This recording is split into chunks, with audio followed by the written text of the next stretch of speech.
Ladies and gentlemen, good morning, good afternoon, and good evening, and welcome to the 2021 launch of Science Media Partners Festival of Identity. So, many of you will have joined us last year for our festival, and of course, later in the year for our highly successful virtual events. And to all of you, welcome back. Of course, we've also got lots of people who haven't been to any of our events before, and we are really happy to have you join us. And of course, to all of you, we fervently hope that we're going to be able to meet you later in the year at our, fingers crossed, live identity exhibitions and conferences. And they take place in September and October, starting with Identity Week Asia in Singapore, followed by Identity Week in London, and culminating with Connect ID in Washington, DC. So, for those of you who don't know me, I'm Mark Lockey, and I'm the chairman of the event today. And I want to thank, well, so many of you for joining us. We had over 600 people, or just about 600 people registered for today's event. And I can see that we've got many, many people joining us, and the number is going up all the time. So all across the world, Asia, America here, Estonia, we've got people from Facebook, Accenture, all across the world. So welcome to you all. And welcome also to our esteemed panelists today. You can see them there at the bottom of your screen. We have got government administrations representing Austria, Denmark, Estonia, Italy, and Portugal. And we're also joined by our event partners for this webinar, the Secure Identity Alliance and onepoint, both of who are the creators of this fantastic digital identity report that's the subject of today's webinar. So, before we kick things off, I would like to draw your attention to the panel on the right-hand side of your screen. That's a place for you to chat, of course, and I can see a couple of people now just beginning to type. We've got Carl, good day from London. I know you, Carl, very well. So do use that to say hello to people, to applaud, to do all of that type of thing in the chat. But I would draw your attention then to the questions tab. The questions tab is, this is an interactive webinar, and I would really like to encourage all of you to answer questions, to ask questions of our panelists, and to do that in the questions tab. The chat tab, it's not going to work. The questions tab, please do it there. When you're there, you can sort those questions, and if you like the look of one of the questions that someone else has asked, you can uptick this, and that will start to bring that question to the top of the list. So let's get things moving. The structure of today's webinar will be, first of all, we're going to ask the Secure Identity Alliance and onepoint to say some words about the report. Then I'm going to invite each of the governments here today to give a short overview of the digital ID landscape in their countries. And following that, we're going to drill down into some of the really, there are some really interesting aspects of the report, and we're going to ask the governments to comment on their own experiences. And then my favorite part, as always, is to have a bit of a crystal ball. We're going to ask each of our participants what's coming next. And then, of course, we're going to finish all of that with some Q&A. So do ask questions as you think of them. If they're really relevant, then we'll jump in and ask those if we can. Otherwise, we'll try to get to as many as we can by the end of the session. So, without further ado, I'd now like to invite Crystal Terras. She's chair of SIA's Digital ID Work Group, and Yannick Ragueneau, who is partner at onepoint, and they're going to start us off. So I'm going to bring up their presentation. Just one second. Here we go. And I will pass over to you. So, Crystal. Perfect. So thanks, Mark, for the introduction. Indeed, my name is Crystal Terras, and I am the member of the Secure Identity Alliance, and I today represent the Digital Identity Work Group. So perhaps before we start, a few words on the Secure Identity Alliance. So we are a non-profit organization which basically brings together experts from the identity industry, but also non-government organizations and government bodies which are also acting as advisory observers. And together, we share best practices and guidance on how to best shape not only national, but also international identity systems. And of course, we are here today for the release of this white paper, giving voice to digital identity worldwide. So why this white paper? Let me. Is it working? Yes, fantastic. So why this white paper? I think we will all agree digital identity is really a key block to deliver not only inclusive public, but also private services to citizens to enable them to transact online safely and protect them against ID theft. And those mobile identity initiatives are, of course, on the agenda of all governments around the world. This was, of course, already the case before the pandemic, and the sanitary situation has just come to reinforce and accelerate this call for trusted digital mobile identity, but also remote and contactless identification of citizens. Of course, many white papers, many studies have been published on this topic. This is the reason why the Secure Identity Alliance wanted to take a different approach. And we wanted with this white paper to really give the voice of governments around the world for them to share not only their ambitions, but also their challenges. And this is why, as you can see, we ran some in-depth interviews with more than 25 governments representatives from all continents: Europe, Asia, Oceania, Africa, Latin, but also North America. And all those representatives are deeply involved, or key stakeholders in the deployment of digital and mobile ID in their own countries. We also, in the making of this white paper, we also engaged with international organizations and representatives from EIDAS, for instance, in Europe, but also from the Council of Europe or from CLERCIV, which is the Latin American Council of Civil Registry and Identity. Our goal with this white paper was really to highlight the specificities of each schemes, but also all the innovative use cases, the go-to-market strategy, and of course share best practices, because that's our goal at the Secure Identity Alliance. And to work with this white paper, we wanted to join force with OnePoint Consulting. And so we worked closely with Yannick and his team.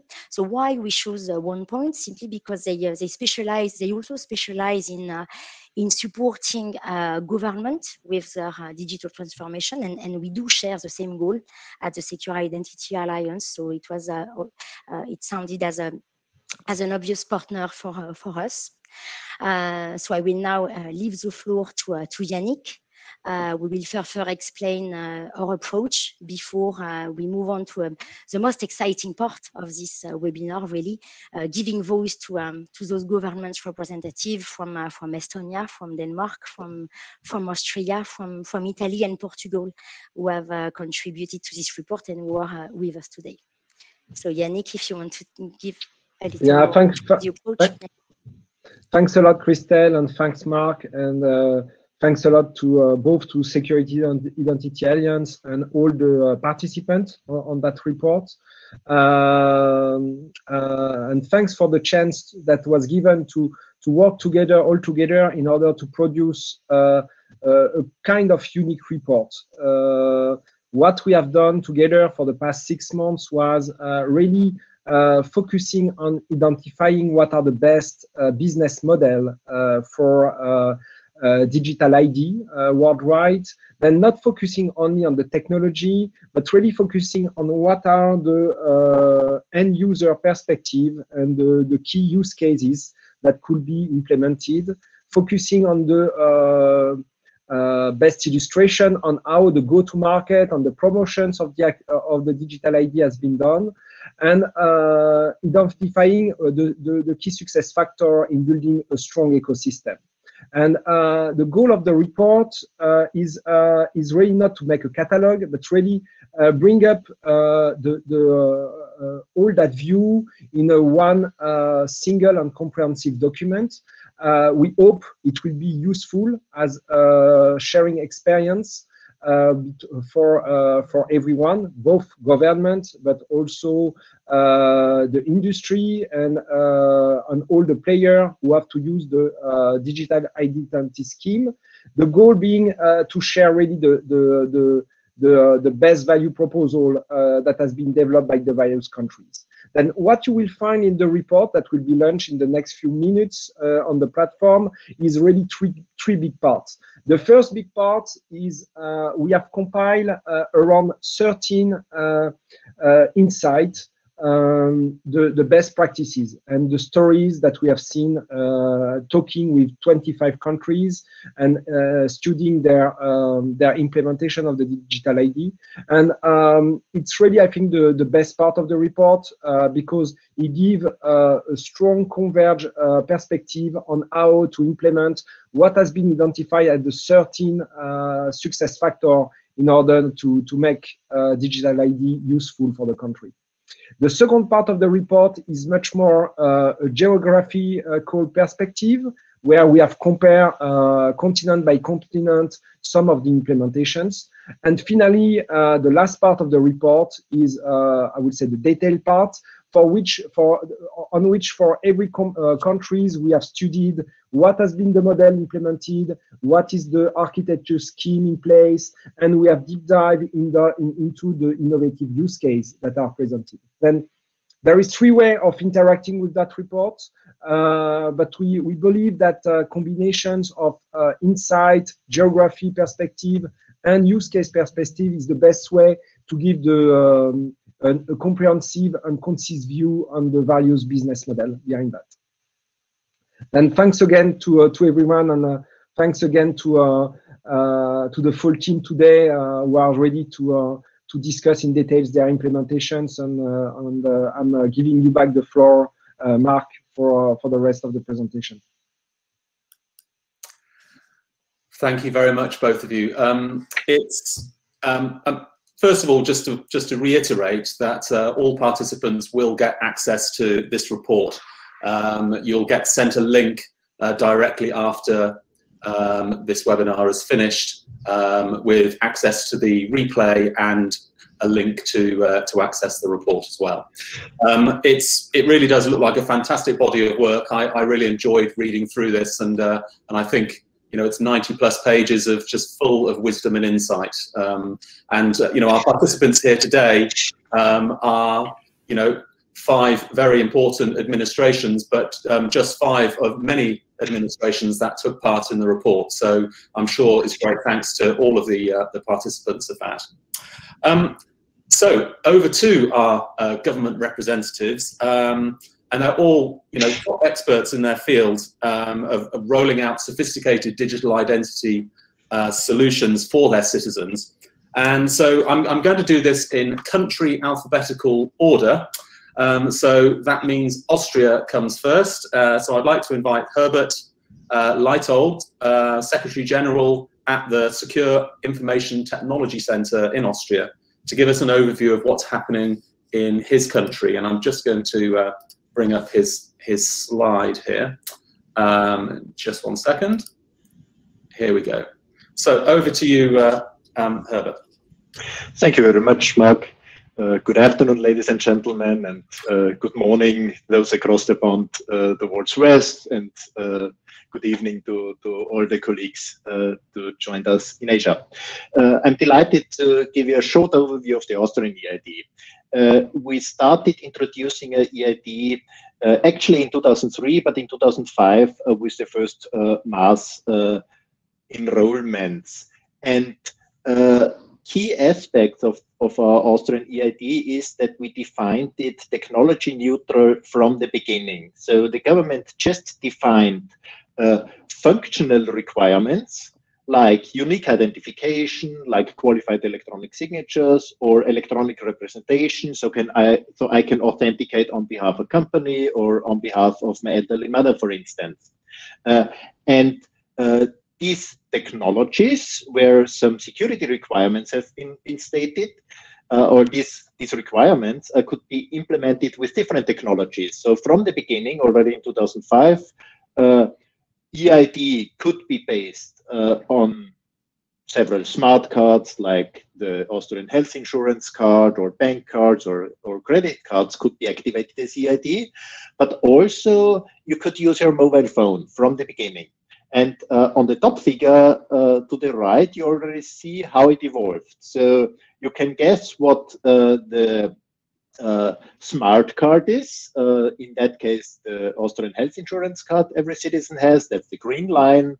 And that was by far outperformed by a mobile EID, which is the red line. Some further aspects are that the Austrian EID is free of charge for the citizens, and also using EID or integrating electronic identity in services, both public services or private sector services, is free of charge. The bottom figure on the right shows the monthly use. So currently, as it is a voluntary system, we have some 1.6 million active users on the mobile EID, and let's say roughly 2 million uses per month, which means each citizen uses the EID about once a month, which shows a bit that it's the majority of services still is e-government. If it was private sector services like accessing bank accounts and so forth, the usage figure would be much higher. And the final bullet on my short introduction is what we are currently working on is relaunching the EID in Austria based on the experience we made over the past 15 years, which basically is supporting the mobile first strategy of the government. So it obviously will be a mobile EID that better integrates also with mobile services on the smartphone. So that is my short introduction of the Austrian EID. Thank you so much, Urbis. It's very, very interesting.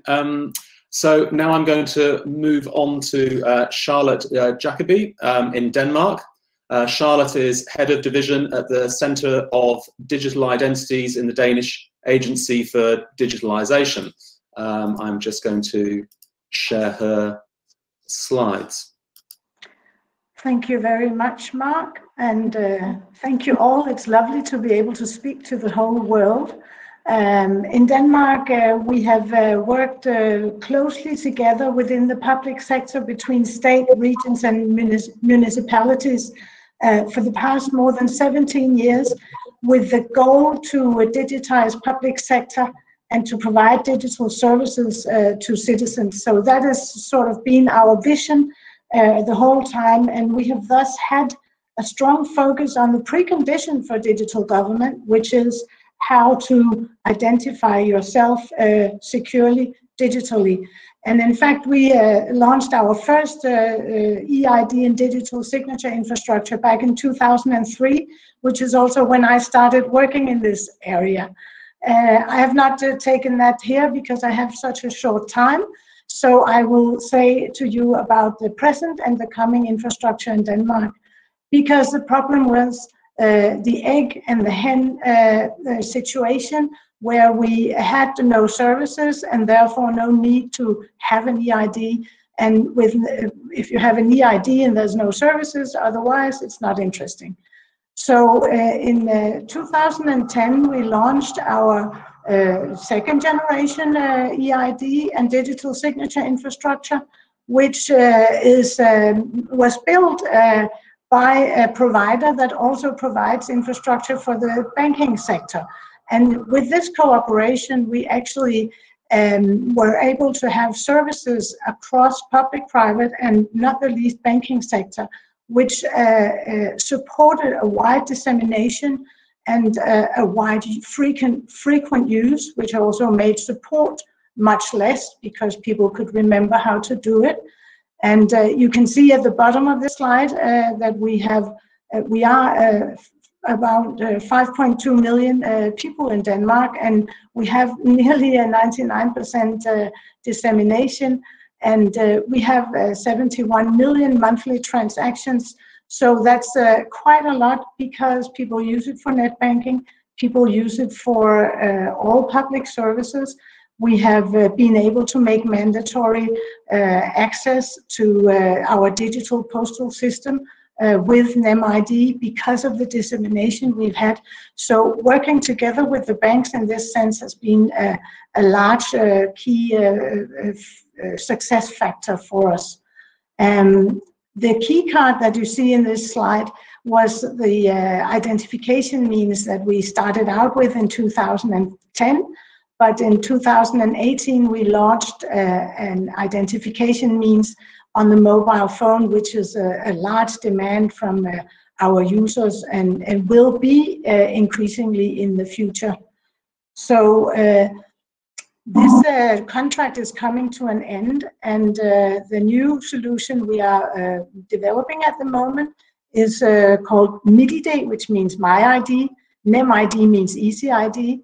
So My ID is developed in an even closer public-private partnership with the financial sector, where we have actually tendered it and specified requirements together. So the core infrastructure is now completely common. We are also introducing a new infrastructure with the core of the identity solution, and then brokers who are actually in between the service providers and the core. This is in order, several reasons, for to make technology neutral, for the easier to integrate for the service providers, less security for the service providers, because the brokers who have actually access to the core, they are all certified security-wise in order to be able to interact with the core. The identification means in this new solution will no longer be a key card. It's no longer compliant with the requirements. It will be mainly an app, but there will also be different physical tokens in order to support our users who are not able to work with mobile solutions, especially handicapped, visually impaired. We will have special, which is also seen in the report, we will have special tokens for them in order to be able to use the solution.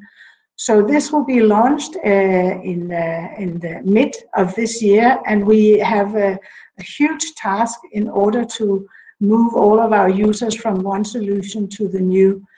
I can add lastly that we also have e-identities for employees in companies. We've had that since 2003, and it is actually very widespread as well and used in all public services. Yeah, I think that this is what I will say for now. Perfect, Charlotte. Thank you very much. We have got some questions coming in, but in the interest of time, you are actually able to go over to the questions tab, and if you want to start typing any answers, because I suspect we're going to get so many questions over this webinar that we might not be able to get to them all. So if that's something you're able to do, that would be really great. So next up we have Estonia, and we're delighted to have Margus Arm, who's Deputy Director General at the Estonian Information System Authority. So I'm just going to bring up your presentation. Over to you, Margus. Good afternoon. Thank you, Mark, for the introduction. I tried to give a short overview about the Estonian EID ecosystem, and we have already a very long story because we started with our digital identity already in 2002 when we started to issue our national ID cards. And that is very important, is that our ID cards are mandatory documents and already with the electronic identity part. It's like an opt-out model. And Estonian digital identity is issued by the government, and it is always one identity, but we have several different carriers. As you can see from the slide, there might be DigiID. It's also chip-based card, but without the physical identification functionality. You can use it only electronically. And then we have a state-issued mobile ID, which works with the mobile devices. Then we started to issue our eID tokens to the e-residents. And the latest one is Smart ID. It's also mobile-based. All those solutions are PKI-based, and mobile ID and Smart ID are mobile-based, and they are like optional solutions, voluntary. If the citizens they want to have, they can have it. And with all the tokens, we can authenticate ourselves in the different e-services and give the digital signatures as well. And if we look the charts from the right side, the top one shows the take-up of the different eID tokens. The blue one is our population, and the red one how we issued the ID cards to the market. And it means like within the 5 or 6 years, most of the citizens, they have their own eID on their pocket. But if you are looking at the green one, this is the usage. It took a long time to get the citizens to use the services. And if you are looking at the mobile-based solutions, the yellow one is mobile ID, and the gray one is Smart ID. Smart ID is very like very fast and quick take up.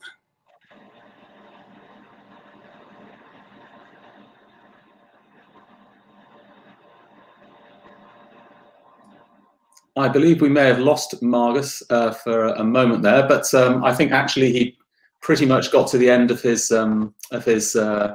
slides there. So hopefully he will rejoin us shortly. So next we have Italy.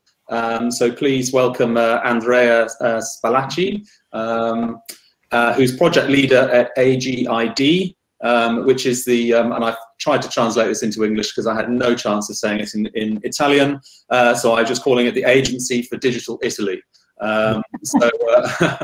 Which I hope is and here's Margus, he's back again. Margus, had you completed what you were going to say? Yes, maybe just yes. Okay, it's enough at the moment. Just continue. Well, we carried on. We thought we'd manfully carry on. So yeah. So I'm just going to bring up Italy's slide presentation. So Andrea, over to you. Yeah, thank you, Mark, for your introduction. Good morning, afternoon, and evening to everyone. I'm glad to be here today to tell you about SPID and how it is helping millions of Italian citizens to access online services during this so difficult pandemic period. SPID is the acronym for Public System of Digital Identity. It's a federated digital identity system launched in 2016 with the aim of providing a unique credential to every Italian citizen and company to access all online public services directly from a smartphone, a tablet, or a computer in a safer and easier way. SPID identities are issued by 9 private identity providers accredited by AGID, the Agency for Digital Italy, that is the Italian supervisory body for both trust service providers and SPID identity providers. And you can see in the image the 9 companies currently accredited as identity providers.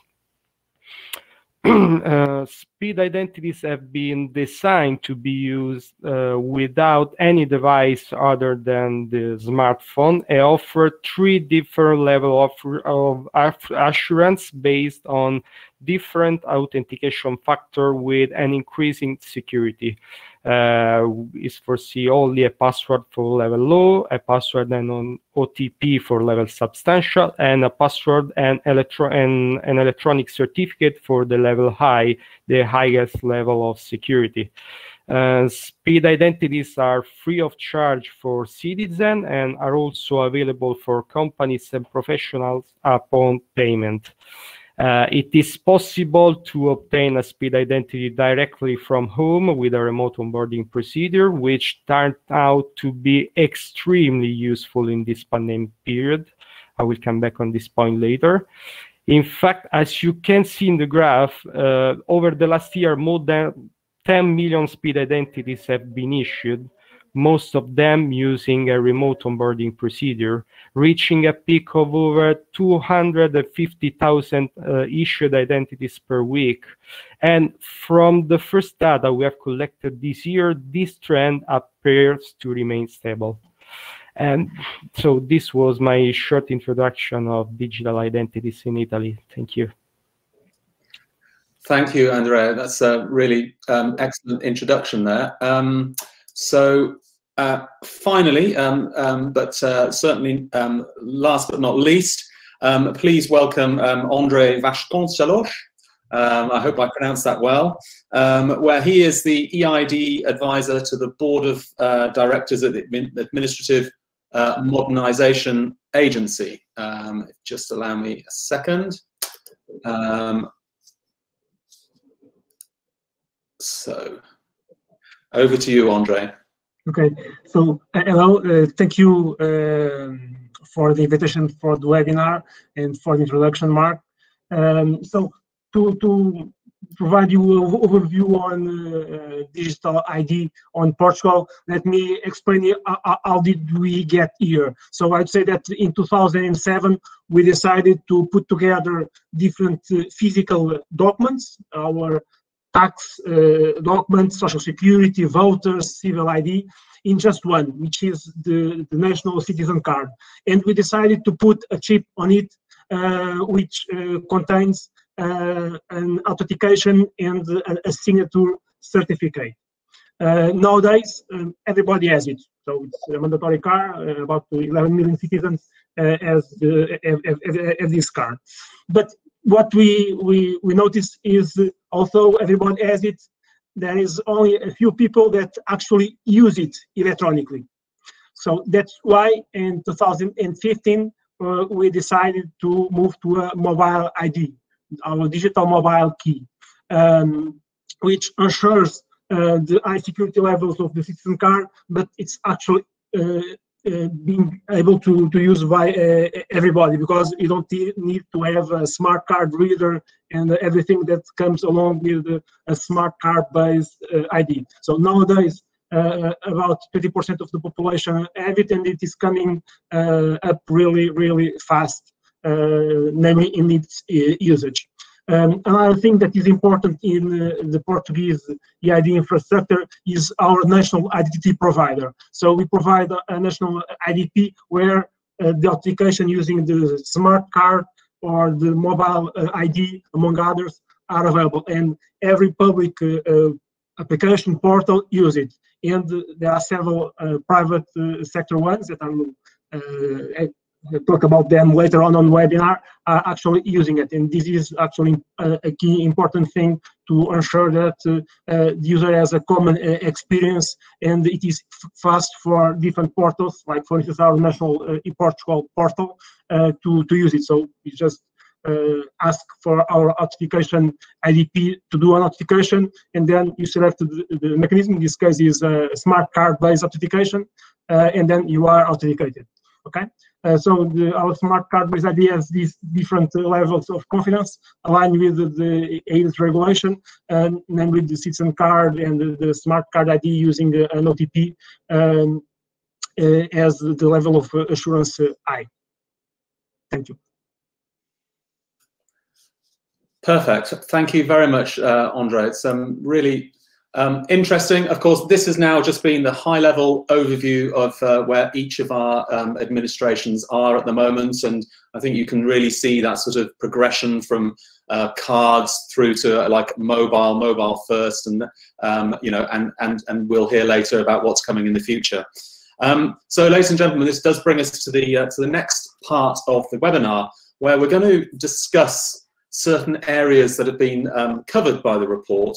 and ask our government representatives to comment from their unique perspectives. So we're going to cover three main areas. Firstly, we're going to look at the creation of strong value proposition for citizens.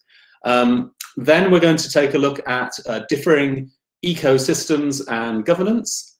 And then we're going to finish up with a discussion on various go-to-market and promotional activities. At this point, I had made in my notes to ask you to remember to ask questions in the questions tab. That was unnecessary because I can see there are already a large number of questions that are coming in, and thanks to our participants here for starting to answer some of these. Don't forget, you can upvote questions that you like the look of. It's unlikely we're going to be able to answer every single one, so those votes will be all important. So let's start with value proposition. And of course, it's clear that the primary reason for digital ID schemes really is to protect and also in many cases to securely ascertain the identity of citizens online. But of course, all countries have this value proposition. So what we really wanted to do with this webinar was to look deeper into what each country has done and how that's kind of breeding success. And I'd like to start with Estonia, which has been one of the leaders in the whole digital identity revolution. And as we've just heard, has got almost complete coverage across the nation. So clearly Estonians see real value to their digital identity scheme. So Margus, perhaps I can ask you to comment on how your countries achieve that, and maybe focus on how the value proposition is so intrinsically connected to the extensive inclusivity of e-services. In other words, the dematerialization of almost all the services. And I'm assuming that must be a really strong value proposition for the end users. Margus. Thank you. Yes, it's how to say how we achieved it. Yes, a lot of hard work and a lot of promotion. It's not so easy to get all the citizens and e-service providers involved into this project, but that might be the main value proposition for the citizens is that you can do everything online. You don't have to drive somewhere to stay in the queues and spend a lot of time to get the service. And from the e-service provider, I think the most important is that they know who is behind the computer and using their services.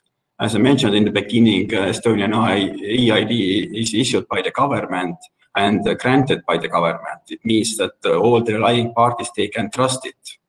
In Estonia, we have almost more than 5,000 e-services who are using EID, it's ID card, mobile ID, or smart ID for the authentication. And also very important part is digital signature. You can sign the documents electronically. We have how to say, if we receive the paper-based signature in Estonia, we start to think there might be something wrong. Why it's on the paper? Is the data correct or not? Because everything is online. And you can save a lot of time signing documents digitally or agreements and so on. Yeah, so it's almost like a whole mindset of Estonians is this kind of digital first type mindset. I think that's something that's you've obviously brought the country along with you on a long journey. Yes, it's a long journey. Okay, well, thank you ever so much, Margus. And it's clear that in each country, there's going to be a lot of these value propositions that we're talking about that will overlap. That rollout of extensive numbers of services. I mean, we heard from Charlotte as well. How many services are in Denmark. But now I just want to drill down onto a few other areas that are specific, or at least an area of special relevance to some of our countries here today. And one thing when I was reading the report that struck a chord with me was this idea of offering a strong focus on privacy. And I want to bring in Austria here. Herbert, I understand that Austria has really put a particular focus on privacy in its digital ID architecture. Can you give us some sort of idea on how that became such a strong value proposition and how that idea has been implemented? And perhaps why as well you thought that that was so important? Yes, indeed. I mean, one reason why that idea was important is that when the law on the Austrian EID was crafted, it was edited mainly by the Austrian Data Protection Commissioner. So that is one reason why privacy got emphasis. But that joking aside, it was important to us to not just have secure electronic identity, so that service providers, relying parties have both the legal certainty that a real human person is using the EID, and also that the relying parties inherit the data quality that the government registers, like the population register, the EID is based on, has, but to get the trust by the citizens that the system is respectful of privacy and data protection. And what we came up with was a technical solution where we use the population register as a source, but cryptographically derive service-specific identifiers. So within government services, we define some, let's say, 30 sectors like health, taxes, education, and so forth, where a unique identifier is created for that sector. As sharing data within those sectors usually doesn't create data protection issues. Like your physician may share data about you with your hospital. Having said that, there may be cases where even that causes some issues, like stigmatizing conditions, think of abortion, mental conditions, HIV positives, and so forth. So we can even derive within those sectors specific identifiers. And the idea there is that within a certain sector, the organizations can communicate still if there is a legal basis, but to communicate between sectors, across sectors, like social insurance communicating with taxes, there are some technical barriers where with involving the data protection commissioner, those identities can be matched. And the same approach applies to private sector organizations. So if a bank, for instance, uses the Austrian EID and the insurance company uses the EID, they get organization-specific identifiers which are inherited or derived from the population register, but communicating about the same person, like creating profiles, has some technical hurdles in it. Sorry, unmute myself. Thank you, Herbert. That's really interesting. I think it's it's a very unique approach, and it's obviously very important for citizens to feel that the system is very robust from a privacy perspective. Another strong value proposition that comes through in the report is the high level of end user inclusivity. So one country that particularly stood out, very interesting to see how Denmark, for example, approached this issue with specific thinking and solutions for private individuals, professionals, disabled members of society, and others. So Charlotte, perhaps I could ask you to give us an idea on how you've offered a strong value proposition for your citizens, and also how important that aspect of end-user inclusivity has been? Yeah, thank you, Mark. I would certainly like to do that. Because of the large number of services and also mandatory e-government that we have, it's very important that that the most part of our population is able to use our digital identity solution. And in order to achieve that, we have a very close cooperation with different associations in Denmark, the Association for the Elderly, for the Handicapped, Visually Impaired. So when we develop a new solution, we take them in at an early stage, and we actually have them test out so they can help out with important requirements. And they also can test out the solution as it is being developed. That's one aspect. The other aspect is to work closely together with actually voluntary associations for teaching IT to the elderly, especially because it can be difficult if you're an older generation to manage these digital identification means and also the services. So we have a network of associates who actually develop material for information and guidance, and also teaches the elderly. So this cooperation helps us extend the use of digital services as far as we possibly can. That said, of course, there will always be some people who can't manage this, and for this reason, we also have always a possibility to get the help that you need if you're not able. But it actually means a lot to people that they can serve themselves no matter their age or ability. And so, just to finalize on the services. In this sense, the value proposition for the associations and for the municipalities with all these digital services is huge. Also in money that they save in analog interactions with the citizens. Obviously, that's very expensive compared to the fact that most people actually serve themselves digitally. Brilliant. Thank you very much, Charlotte. That's an excellent answer there.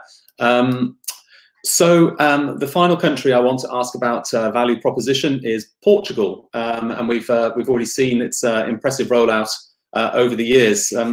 Andre, Portugal's really been a strong adopter of solutions that are underpinned by multifunctionality. You know, back in 2007, as you said, you had your citizen card, offered multiple different ID documents into one card, and since then you've moved to mobile ID, and more recently I believe you've put a wallet app in place, which is bringing together lots of applications. So can you tell us a bit about the value proposition of your solution and how maybe this idea of multifunctionality has been so important?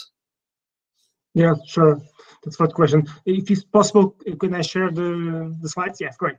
Okay, so let me share a little bit on our major products on our digital ID value proposition. So one is our digital mobile ID.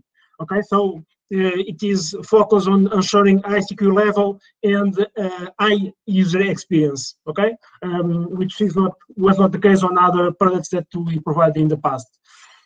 So with this product, you are able to authenticate, as I said, in any Portuguese public portal and in several private sector portals. Here is an example with our health portal, with our mobile ID, where you just need to put your mobile number, PIN, password that you receive through an SMS or through an app, and you get the data that you need for this authentication, and then you are authenticated. Okay. Besides that, this mobile ID is not just for authentication. Since 2018, it also provides a qualified electronic remote signature according to the European regulation, the IDAS.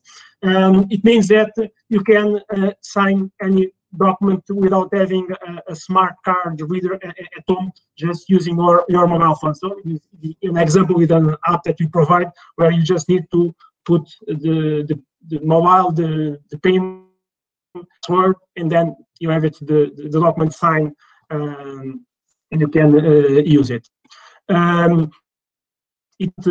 Application, this one is from for medical doctors, where they do mobile electronic prescription using their mobile ID. Okay. Besides that, we have on the top of this EID, we have professional attributes. So nowadays, you have engineers, public officers, managers of companies that are able to sign and put additional attributes in their signature to state, for instance, in this case, that I'm the manager of a company. Okay, sorry, this is in Portuguese.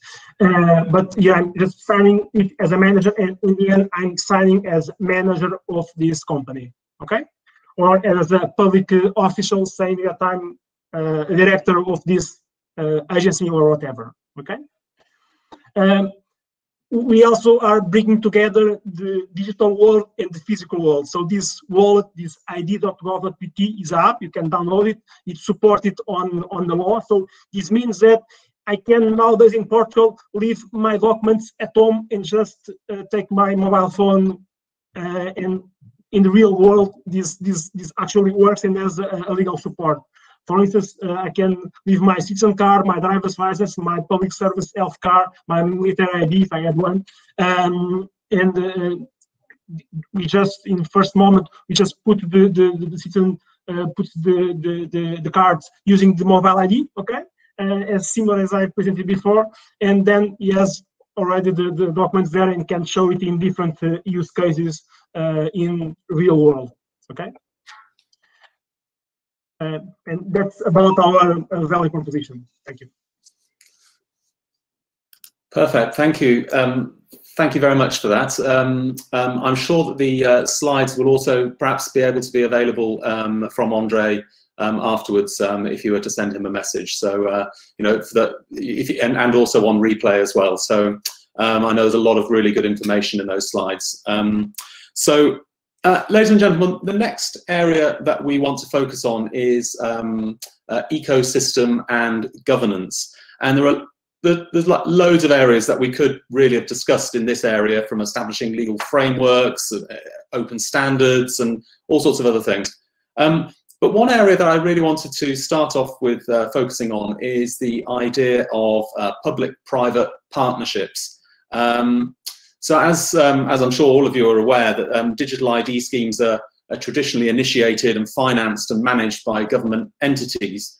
But actually understanding the added value of digital ID compared to, you know, the huge investment that can often be required for that remains a challenge, albeit COVID and the crisis that we've just seen is something that's you know, redressing, you know, or changing the mindset of many people in government.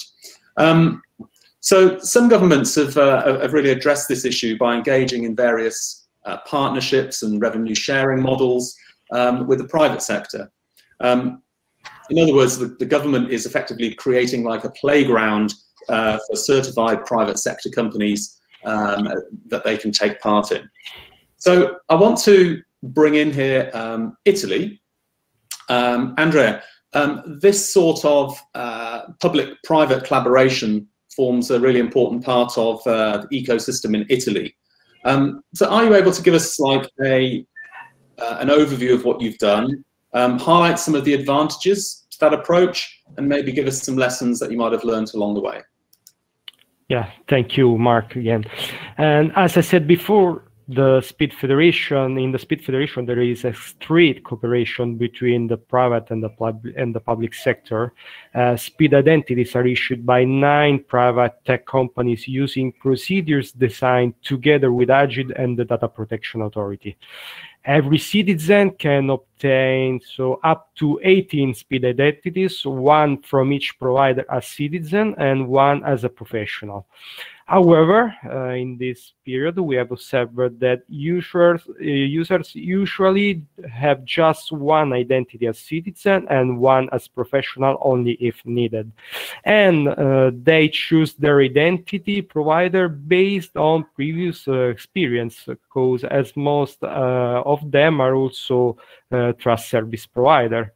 or they base their choice or other aspects like specific procedure for the onboarding or the availability of facilities close to their home. So, as I said, SPID is totally funded by private sector. Identity providers in this year made huge investments on the federation, and since the introduction of paid services in the SPID Federation, the return on these investments are increasing month after month.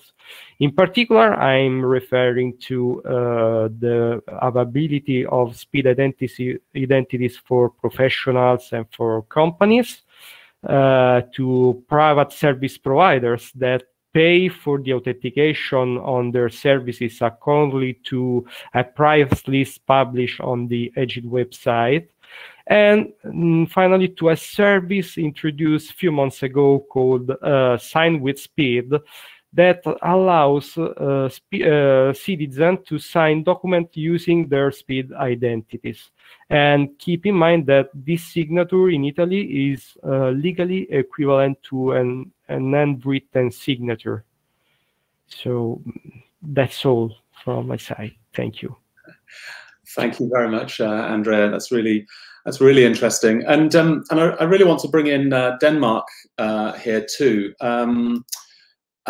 Charlotte, I understand that that Denmark, I think you presented in your first slides, you decided to adopt that kind of public-private collaboration model, but it really, specifically the financial sector, in your case, played a really critical role. So can you just tell the audience a bit about why you decided to take that approach and some of the benefits and maybe even some drawbacks that you've come across?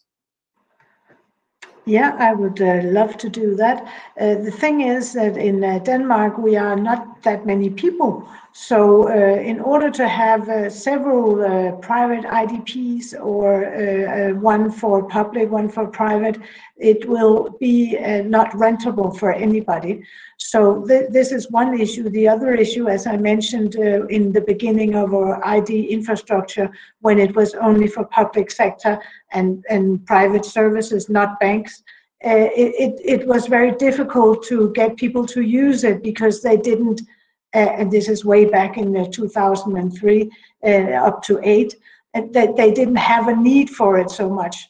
So when we discovered that it was possible to work together with the financial sector, which has what you would call a killer application for identifying yourself, that is exactly what we found was amazing. The dissemination very fast, because everybody in Denmark has a bank. In fact, you have to have an account to receive money or wages or public support of any kind. So everybody has a banking account. And because of this, we actually managed to provide services from the public sector, because now everybody was used to using the NemID.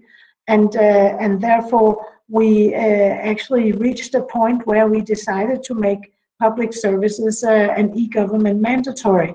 So if you have to interact with the public sector today in any way or receive your public email from the government, you have to do it digitally unless you are not able. So this is always a thing, but otherwise you have to do that. So with this new situation, we found that in NemID, it's actually two back-end infrastructures behind the scenes. So what we share with the financial sector is the key card, the identification means. In the new infrastructure, we are actually sharing also our competences and knowledge and also the financing in developing something that is very user-friendly and more innovative than you are maybe able to do if you are public sector on your own. So Charlotte, as you've just explained, you're putting in place that new sort of digital ID scheme and an ecosystem, and it's really quite, it sounds really ambitious. But something that I've sort of wondered about was how you're ensuring like a smooth transition as you migrate from the legacy system to the new scheme. Can you say anything about that? Yeah, the plan is to actually use also the interaction with your net banks to push you into migrating. So it will be a digital process based on the NemID that you have, maybe with some extra identification if it's necessary, and then you will be migrated into the new solution. So this is the way that we can, through the banks, we can push people to actually migrate, because we know from experience from the last transition that it's not something you get people to do easily, because nobody likes change. So we are trying to do it, again, very user-friendly, but also with a push. Right. Perfect. Thank you very much. In this section, I'd like to move to Estonia, Margus. So I think you've also explained you're offering different types of digital identity solutions. You know, you've got card-based, SIM-based, mobile software-based. So can you just give me help me with a little bit more of an overview of why you've got that, what the decision making was behind that, and are there any sort of pros and cons to the approach, and have you got any advice to our viewers? Thank you. Sorry, thank you. Yes, in the beginning when we started, we had just the ID card, but there was like a more and more e-service providers coming to the market who provide authentication and digital signature solutions, and my everyday work is so heavily involved with the online transactions, and it means if I use my ID card, I cannot live without that anymore. I must have something, and that was like the option for the DigiID. I can go and apply for the additional plastic card. But when we started the it's not so convenient. Then we started like a project with a mobile ID, that I have like a mobile handset and I can use it to get access to the different services. But why we started to think about the smart ID, the reason was that mobile ID is SIM card based. And we started to look into some kind of solutions with work without the SIM cards. And that was like innovation part. And there are a lot of discussions about the embedding SIMs are coming to the market, and all the certification processes is quite complicated. And that was the reason for the like additional mobile-based solutions. So what's the problem with relying on a SIM card-based solution? It's a little bit complicated, the enrollment process. You had to go to the mobile network operator to replace your old SIM card to get the new PKI-based SIM card. You had to activate your certificates and so on, and it's not so convenient. But if you have just an app-based, you can download the app and take it into use very quickly and securely, and activate your smart ID with your ID card or mobile ID if you have it.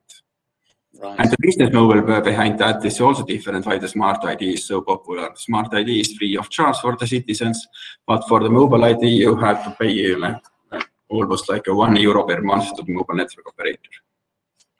Right. No, that's really interesting. So thank you very much, Margus. Time is running, so we are going to move swiftly on to the next section, which is going to market and promotion. And of course, getting that right is so critical to any scheme, of course. So I want to start with Portugal, because here, Andre, I mean, Portugal's taken lots of initiatives to ease and boost adoption, particularly in that area of onboarding. And I can see there's been quite a lot of questions already on the area of onboarding. So can you give us an overview of what Portugal's doing in this area? Yes. Do you want the presentation up again? Yes, please. Yes. So to support. Yeah. So regarding the address to the market, the enrollment is a key point. So one thing that we did, we start just providing the enrollment on our mobile ID on our citizens' spaces and online using the smart card ID. So you have to have the smart card ID to enroll it online. But what we did in 2018 is that we enlarged the moments where you can get it. So when you, for instance, go and renew your national ID card, you can also apply for your mobile ID, or you can, when you go and pay your taxes on the tax portal, you can also get there your mobile ID. Okay, so you enlarge the places where you can get it, and that had a huge impact. Besides that, which have also a great impact, is to ensure that everybody, every public portal, site, services provides their service using the smart card-based ID or our mobile ID. Okay, so nowadays that actually happens, and not just on the public portals, as the tax portal as presented here, or the social security, but also on the private sector. So nowadays, as presented from others like Denmark and others, most banks, you can access your own banking, use your mobile ID, or you can even open a bank account using your mobile ID without doing any video conference. So you get just all the attributes on your mobile ID and you open a bank account remotely. Okay, this is a couple of examples in Portugal, several big banks and not so big banks, but they are big, where you can, through different interfaces, including apps, websites, using your mobile ID for that, and that is it has been quite important. Okay, you also can use it on your telco company, on your energy supplier company. Those are a couple of private companies where you can be companies and where you can use your mobile ID. You can even use it through a chatbot. This is a chatbot on our portal in Portugal, where you can change your address, authenticating, use your mobile ID, and then you change your address through a chatbot. I'm sorry, it's in Portuguese, but you can understand the idea.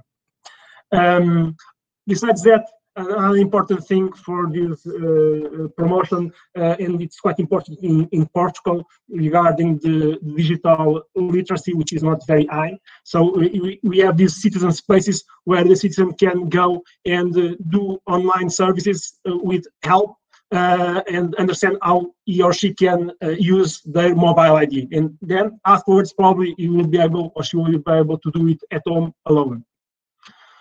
Besides that, on the promotion part, we have done a couple of stuff, including context. So when you use your smart card, or in this case, our mobile ID, you are in a contest. You can even win a car.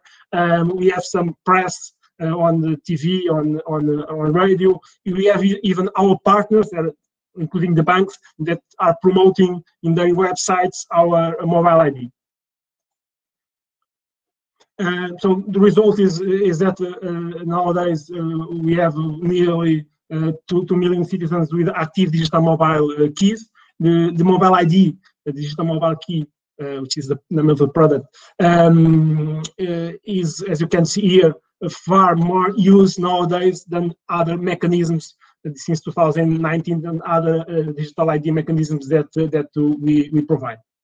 So that's about our. Perfect, and I believe you've got lots of other interesting onboarding scenarios. You can use ATM machines and all sorts of things, as I seem to recall you telling me. But let me move across to Italy. I wanted to. It's traditional that during a pandemic we have to have something that talks about the pandemic. So it's impossible to avoid. And Andrea, I believe that you've had some really specific experiences around the whole COVID crisis and what you've done to sort of ensure the continuity of access to public services. So can you tell us maybe a little bit about that, and of course how that's then impacted the sort of the number of users that you've managed to sign up, for example? I mean, that's something I believe has been quite impressive. Yeah, thank you for the question, Mark. Yeah, I will talk about essentially our remote onboarding procedures that reveals to be extremely useful in this pandemic period. First, I have to say that SPID was the first digital identity scheme notified to European Commission pursuant to the EIDAS regulation to foresee a remote onboarding procedure based on audio-video. Italian citizens have always appreciated remote onboarding procedures, but we have seen that the pandemic has greatly accelerated the adoption both of digital identities and in particular of the remote onboarding procedures. And this is because people today are afraid of staying in long lines just to get a service that they can get in a safer way from home. So the strong and quick increase in the number of issued identities has shown one of the problems of our audio-video procedures, that is the time required to be completed, because we are talking about procedures that can last up to 20 minutes. And this aspect led AGID together with the SPID IDPs and the Data Protection Authority to draft new remote procedures to obtain a SPID identity. And one of them that we call selfie procedure foresee an unattended audio-video session without an operator, where the IDP, the identity provider, through an app, record a short video of the applicant who will execute some instruction display on his device. And the operator, in a later moment, will evaluate this short, really short video and will decide whether to issue the identity or not. And keep in mind that this procedure will only take 10 seconds for the live part. That is really, really shorter than 20 minutes. Obviously, for this solution, we have foreseen some other reinforcement measures to reduce the risk of identity theft, that is the greater risk in these cases. As for example, the request for a bank transfer by the applicant, or even the presence of witnesses. And these solutions are very, very appreciated by our citizens, I have to say. Thank you. Thank you, Andrea. So, I mean, but just in terms of raw numbers, I mean, you know, what type of impact have you seen during the pandemic, and you know, being able to use this remote onboarding process using the video, audio, liveness, and everything? Can you give us some insight into how that's impacted your numbers? I don't actually have exact numbers, but I can give you. Oh yeah, no, not exact numbers. I'm sorry. Yeah, I seem to remember you telling me that it was, you know, you were almost managing to double the number of users in 6 months in 2020. Yeah. We reached a peak of over 250,000 identities per week. Yeah. Right. Yeah, that's impressive. Most of them using a remote onboarding procedure. Yeah. That's quite interesting. Yes, no, it's really interesting.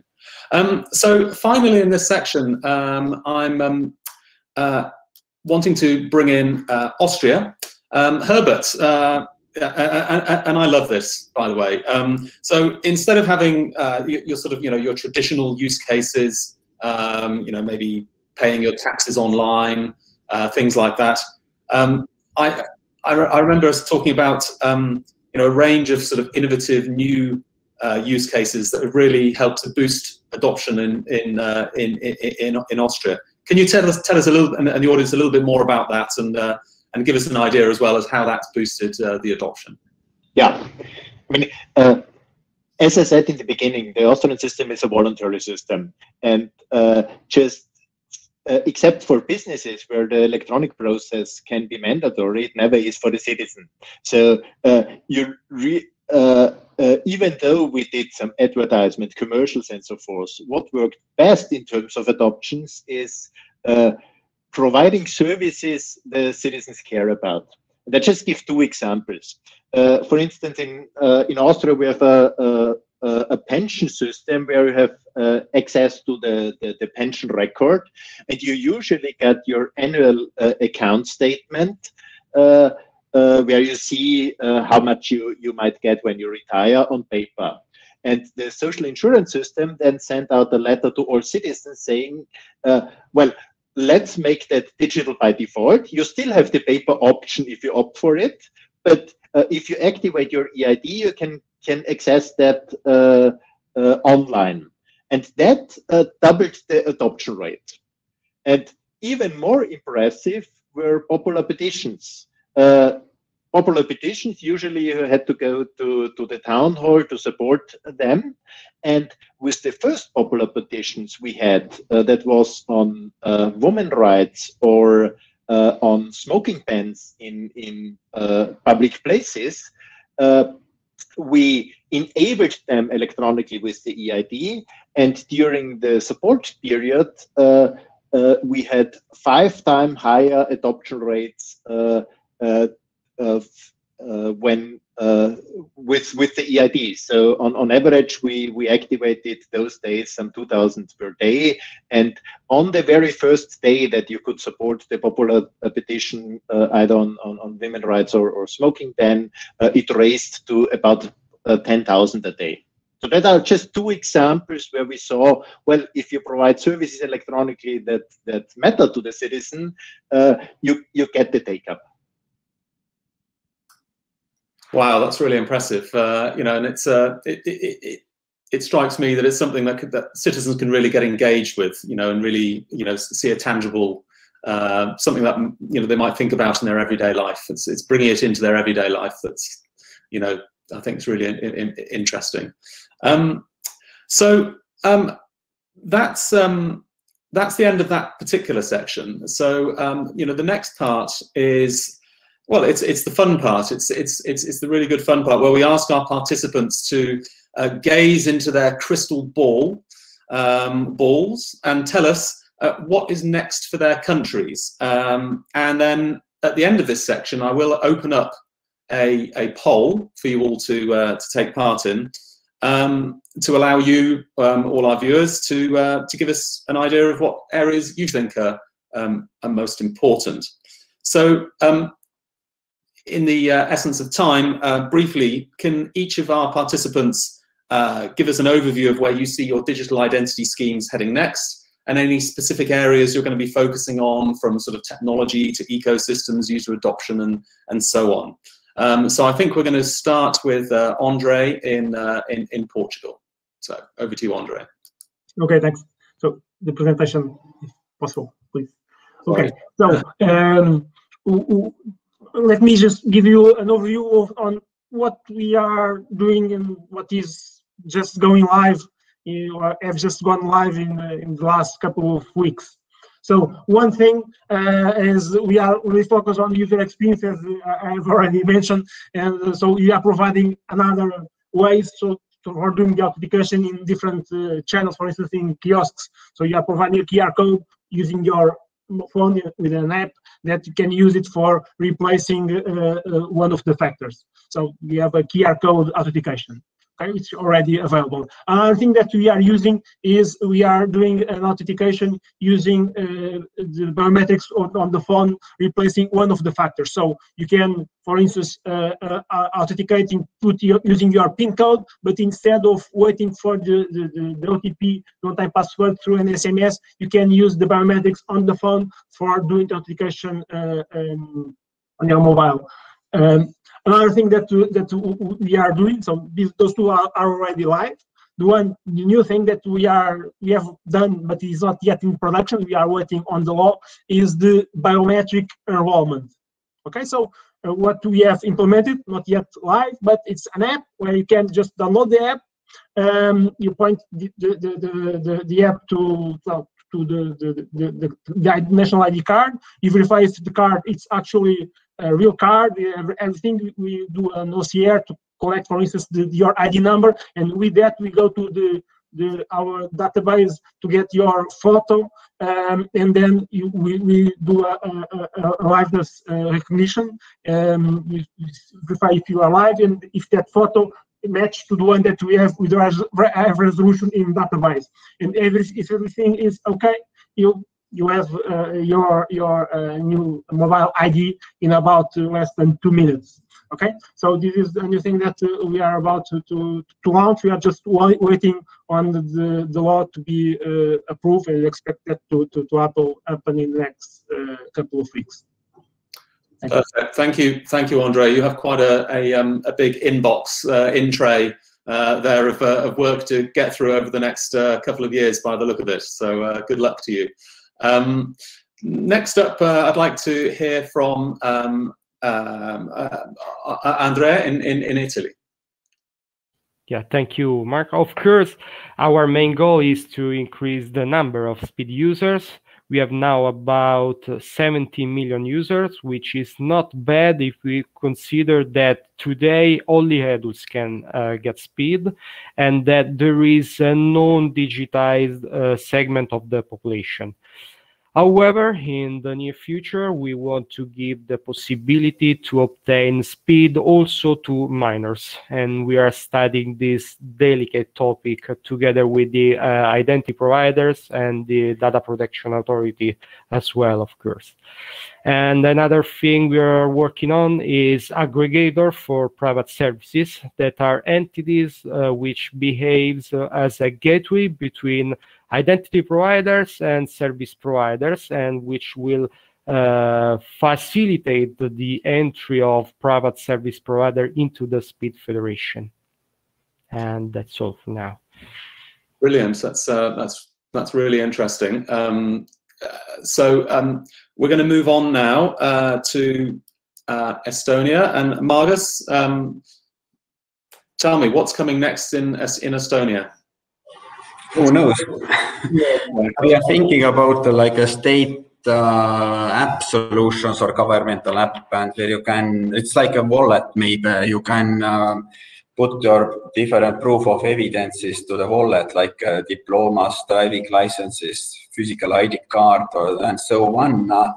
And maybe in the future it becomes as a SSI identity, self-sovereign identity. It might be like some combination of different proof of evidences and digitalization of the documents.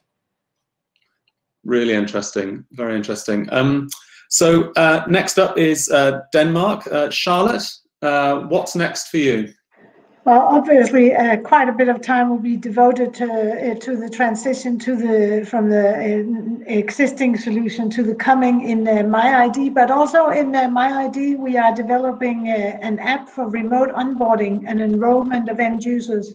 And this app will combine passport scanning with facial recognition and liveliness check for secure identity matching. So a little bit like Italy, I guess. This will allow users to enroll remotely and securely in a convenient manner, and also in a manner where we don't have to use a lot of resources for enrolling people at physical presence. Also, we are working on a wallet solution, because we have an app, driving license that we've just launched. We will also launch shortly an app for our national health card. And so the thought of having a wallet for all these apps is also online. And then the last thing I wanted to say is we have a central citizen portal where you, as a citizen, you get access to all of the public services in one place. In this, we are more and more starting to use the log on with your ID, where, for instance, they know how old you are, because they have access to, the portal has access to your ID, and they will provide services that are convenient and interesting for you at the stage where you are in your life. If you're young, school; if you're old, pension, things like this. So to make a positive profile and to make better service for citizens. Wow, that's really sorry. I think we're getting a little bit of feedback there, but no, that's really interesting, Charlotte. So sort of like a real personalized system of providing services, and using like artificial intelligence, I guess, in the background there to sort of help with that. So finally, from our administrations, I'm going to ask the same question to you, Herbert. What can we expect from Austria in the near and further future?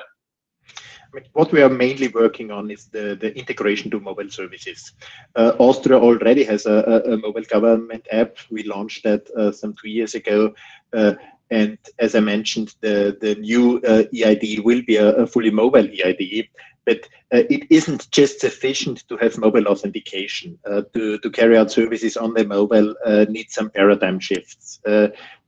Give you just one example. I mean, filling in a long form either on paper on your PC already is annoying, but on the mobile, it's impossible. So it needs a massive use of the once only principle. So that the government uses data it already has rather than the citizen typing it in.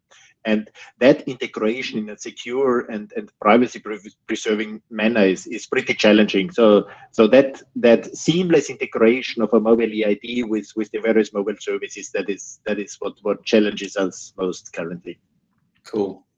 Well, thank you very much for that. Now, just at this moment, I'm going to, before I hand back to Crystal and Yannick, I'm going to ask you all to head over to the poll tab on this right-hand side of your screen, and I'm hoping that you will be able to see a poll which we've put in.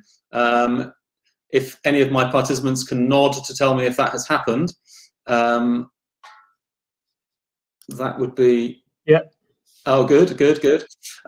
So what I want you to do is, and this is for all participants. So there's still hundreds of you left on the webinar right now.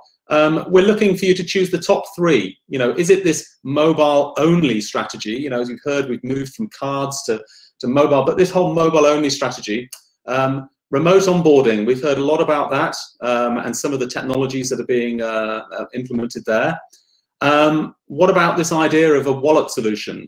We've heard from Portugal today about their wallet solution. I heard that the UK has just in the last couple of days announced they want to do a wallet solution, bringing everything together in all these offerings in a single wallet. That's interesting. And of course, this dematerialization of even more services. It's incredible the number of services that have already been dematerialized, but should governments be now looking even more towards that? And artificial intelligence, so the sort of thing that Charlotte was talking about, maybe personalization of offerings and other uses of artificial intelligence.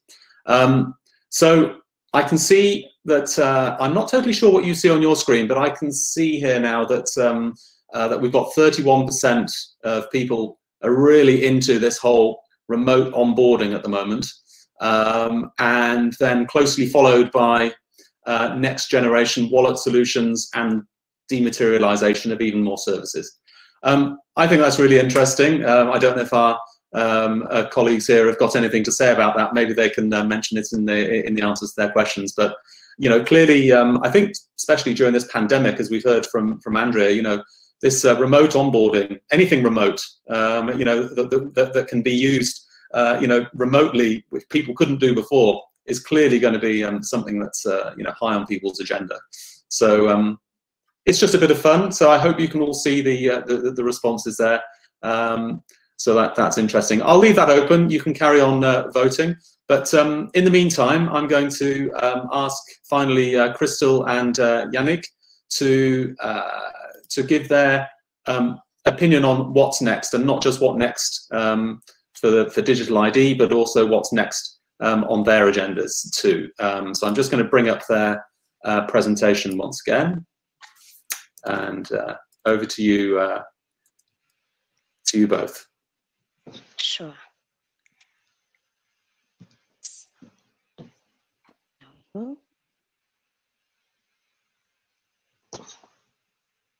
Yes, so before talking about what's next, I think on behalf of the Secure Identity Alliance and all my fellow members, which are probably attending this webinar, we would like to warmly thank all the contributors to the white paper and to this webinar. And as you can see in this webinar, which is a nice taste of what is nice insights which are in the report. This report is very rich in terms of contents, in terms of insights, and in terms of what's next, what are the next generation mobile identity which are coming on the onto the field. So to answer your question, what's next? The what's next would be for me a call for action, and I strongly invite you and encourage you to download the report if it hasn't been done already, and share it around you, because we have worked for intensively throughout 6 months, and I think we have put together some nice reports. So you've got 90 pages with best practices, lesson learned, and different approaches from different regions around the world. One of the questions was regarding, indeed, this webinar is very much European centric, but of course the report is tackling all regions, and we are planning as a next step to also organize some similar webinars, but with a regional flavor. So watch the space. And another thing we want to do as well, when we started working on this white paper, the goal was we saw it as an ongoing project, because as you can see, things are moving fast. It's a very dynamic industry, and the market is in need of those new innovative solutions to protect the identity of end users and dematerialize services. So basically, the goal is really to keep giving the voice to governments and keep enriching this white paper with all the latest digital identity schemes. So once again, thanks a lot for your contribution. We are really delighted with your inputs.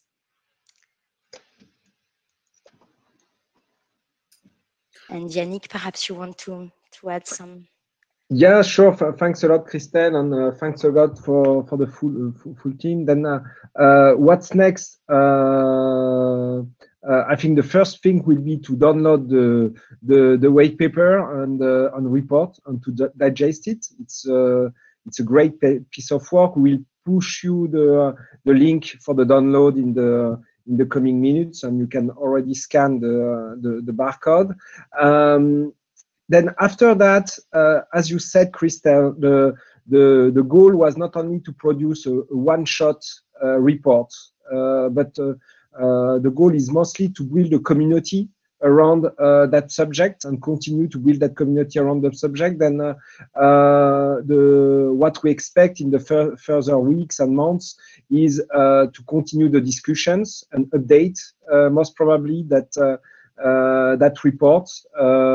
We have currently discussions, obviously, with the Secure Identity Alliance to build a platform for exchanging IDs and to continue to develop not once a year, but in more online manner that exchange of IDs. Then that's a part of the discussions.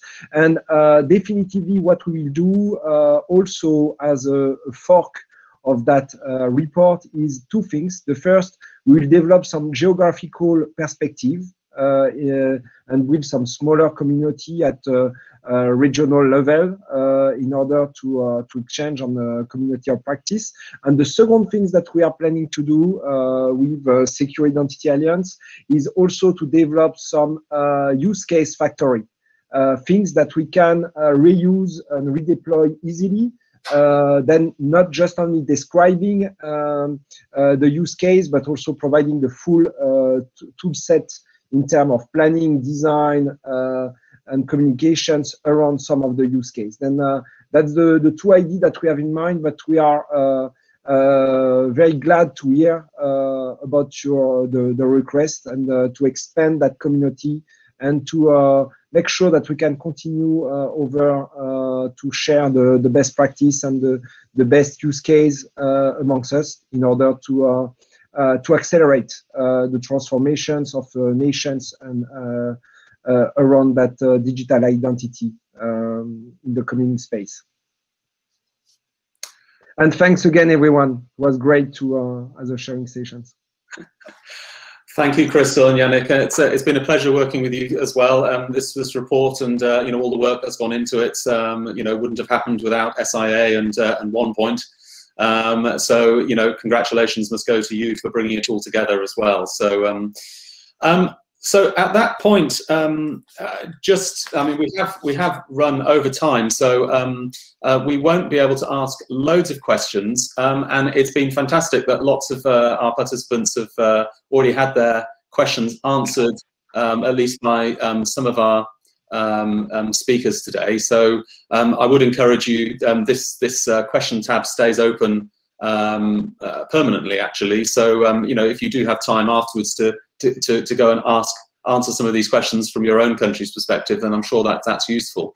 But we will ask some questions. So I have to go with the top question because that would be unfair not to. And I'm not going to ask each of you individually, just going to ask you to raise your hand if you have an appropriate thing to say. So the question is, do you have liveness detection in your applications?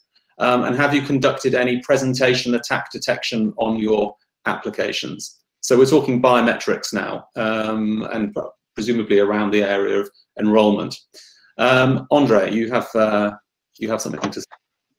Yeah, so yeah, actually, of course, we have a liveness detection. That's a major thing to ensure an enrollment using biometrics. And this was verified by external security agencies and authorities to ensure that actually it really works. Not just liveness, but actually the face recognition and all the other security measures. Perfect.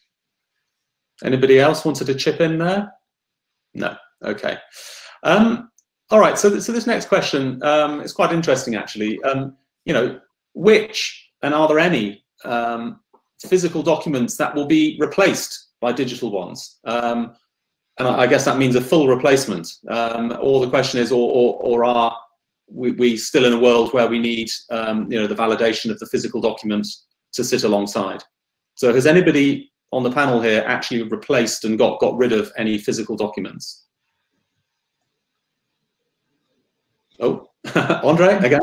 Again, okay. So just to clarify, in Portugal, we are not completely reading off the physical documents. So you have to have the physical documents, but they can stay at home, okay? But you can just bring your mobile phone. So I would say this is a transaction phase, okay? We cannot just end with the physical documents, because in some use cases, like if you go abroad, you actually need to have a physical passport and all that stuff.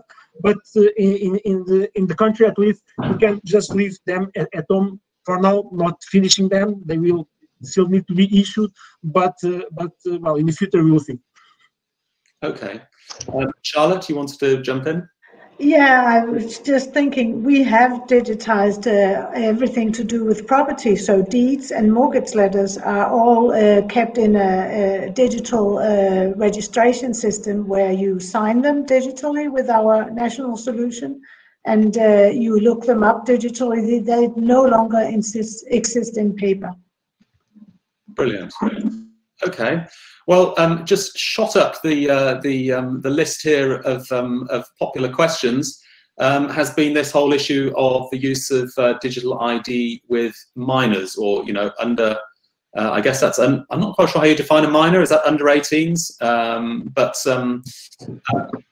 So the question is: are the identities being stored in their parents' devices, and is there any use for them to have a digital ID in Europe? So Charlotte, go for it. Yeah, just to say that with the NEM ID that we have today, when you are 15 years of age, you can get one issued your own. So with the same procedures as if you are an adult. In the coming solution, we will go down to 13 years of age. And in order to have it issued digitally, because we don't have the remote onboarding yet, you can have your parents authenticate with their own NEM ID or MIID in order for the children to get theirs. Does anyone else go younger than 13 for minors? Marcus? In Estonia, all newborn babies can get the ID card with the digital identity, with the PIN codes, but it's regulated with the other acts where they can use it, like in the physical world. Can they sign the documents? Is it legally binding or not? It's not just a technology, but it's just everybody can get. Brilliant. And can anybody go earlier than conception? Okay. No, that's really interesting. So let's just scroll down these questions a little bit. Yeah, so somebody here has said, do we include private sector usage or services in your EID strategy? And if so, what percentage of usage or connected services are coming from the private sector? And they're hoping they're going to see something about that in the report. But you know, so Estonia has also already answered this question, saying about 70% of the transactions are coming from the private sector, mainly banks. What about in other countries? Herbert. Yeah, I mean, our system is open for the private sector. Unfortunately, not that much used by mass services. Like that would get us immense take-up, like internet banking and so forth. In particular, the big ones didn't take it up. So the main use still is the government services, but the system is open for the private sector. Okay, and Charlotte? Yeah, we obviously, like I said, have private services, net banks, but also other private services. And I think it's about 70% of our transactions are banking transactions, and the rest are shared between the public and other private services. Okay. Andrea? Yes, our situation is like in Sweden. We have not so many private service provider, but we are strongly working on it because we think that the presence of more and more service from the private sector will help us to increase the number of digital identities. And this is our main goal in next year. Perfect. And Andrea? Okay, just to stress that for us, as I presented, it was and still is very important to have the private sector on board. It really is making difference because, at least in Portugal, the common citizen interacts with the government like 3 times per year, while it interacts with their banks, for instance, every week.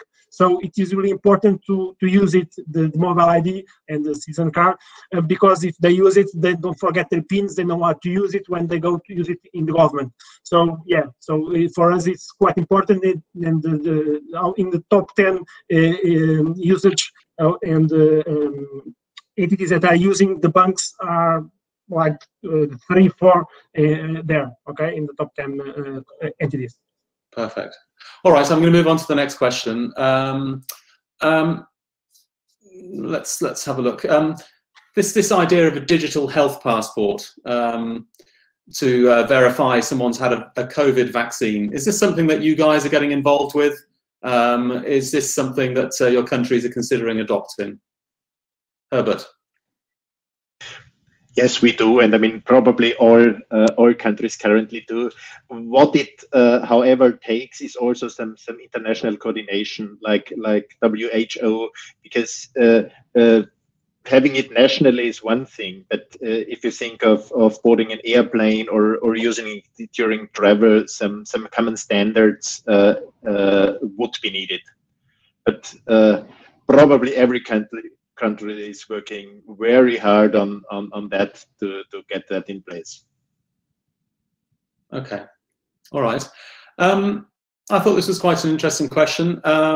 So when you have a government supporting a private sector type of solution like Speed, are there any liability safe harbor provisions to protect the parties if they're relying upon a digital identity that's later found to be compromised? Yeah, I've already answered this question in the chat, but it's a complicated answer. So I only say that liability is foreseen by law, at least in Italy, of course. And we act, I talk about AGID, we act as the supervisory body, and identity providers are also under the supervision of conformity assessment body that are other private companies.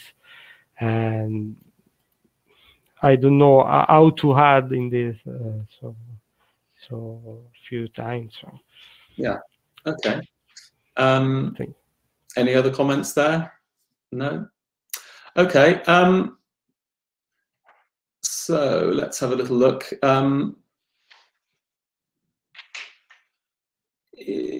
There's a law enforcement question. Or no, let's move on to this. You know, how do we see the future of self-sovereign identity, where the citizen is the owner of their identity and has full control of who receives what sort of personal information, identity data? So, has anybody got any comments on that? Andre and Margus. Andre first.